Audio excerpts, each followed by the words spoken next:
Ce qui est important, c'est de rappeler que les règles, c'est pas tabou, c'est pas sale, c'est pas impur, c'est un phénomène naturel.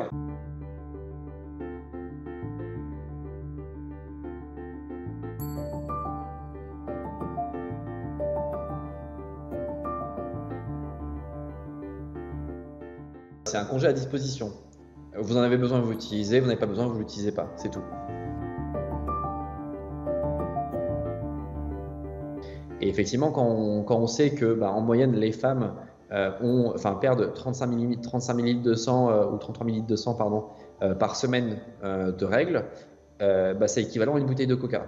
Et donc, quand on est au-dessus de cette moyenne, on se rapproche quasiment d'un don du sang. Et vous savez très bien que quand vous faites un don du sang, on vous demande de ne pas faire de sport, de ne pas faire d'efforts intenses après.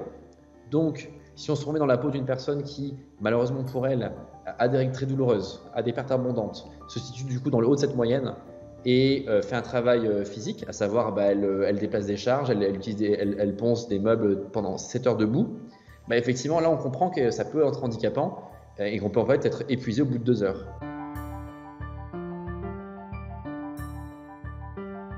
Quelqu'un qui serait gêné d'en parler, qui pour elle dire quand est-ce qu'elle va avoir ses règles, c'est gênant, elle ne le remplit pas, il n'y a pas de souci et on s'arrangera comme ça.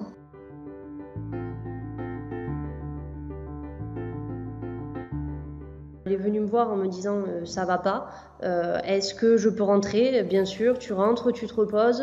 Moi, j'avais pas anticipé, mais en tout cas j'avais regardé, je savais que ça pouvait arriver ce jour-là. Et donc du coup, la production était allégée.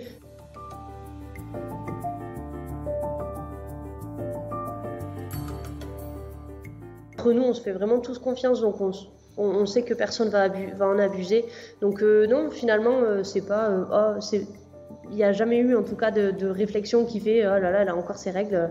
Ben non, ça arrive tous les mois, on ne le prévoit pas, c'est difficile et je pense que tout le monde l'a compris dans la boîte, donc c'est super.